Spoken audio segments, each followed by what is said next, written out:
السلام عليكم ورحمة الله تعالى وبركاته. أنا يا أخي أحمد فضل المولى، الراجل اللي طبق فوق المنظر هذا بتاع المقلب. أقسم بالله ما لي فيه حاجة، واقف في الشارع على عيالي أطلب الرزق، وجاني وقال لي عندي عمل، وجاني وطبق فوق المنظر. والله ما أعرف حاجة، أنا إنسان أمي، وهذا التلفون والله متبر علي به واحد. ما كان عندي تلفون وسا ما أعرف عليه، ولا أعرف أكتب ولا أعرف أقرأ، ما أعرف أي حاجة والله. بس ترى إنسان وقاعد وجاي ويطلب الرزق لعيالي.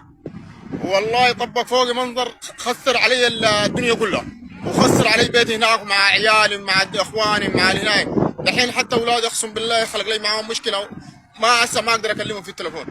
هذا عمي تعب مع الشعب السوداني والشعب السعودي وباقي الشعوب، وانا ما لي حاجه في الانسان، انسان بسيط رافع امري لله ورافع على المحكمه العليا. واقسم بالله العلي العظيم ما سامحه له يوم الدين. وهذا جاني يوم الخميس وقال لي سامحني، وقلت له يا اخي انا ما انا سامحك، اولادي دحين عند هلون وخربت علي الدنيا وخربت علي، خربت سمعتي عند السودانيين وعند الشعب السعودي وباقي كل الشعوب وباقي الاخوان والشارع اللي فيه.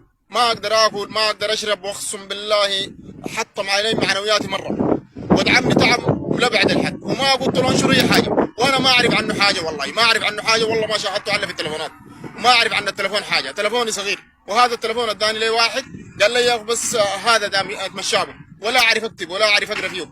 دحين يا اخي حسب الله ونعم الوكيل في الرجال، حسب الله ونعم الوكيل في الرجال. وهذا المقطع جابه اخير انا شفته في تليفون واحد، هذا قال الراجل قال لي ارسل وسوي، وانا والله لا قلت له ولي حاجه، جاني وقال لي اسمح لي السعدي واحب لك في راسك وسامحني، وقلت له ما سامحك.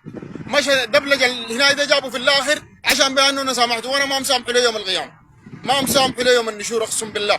وحسب الله ونعم الوكيل فيه. يا اخي ببغى من الجهات المختصه، لو كان عند الراجل ده حق يا اخي طلع لي حقي منه من الجهات المختصه، انا ما اعرف حاجه، وانسان امي وانسان بسيط واقف على الشارع اقسم بالله ما اعرف حاجه. دحين يا اخي وشكرا جزيلا، وبعتذر من الشعب السوداني وبعتذر من الشعب السعودي، وشكرا جزيلا.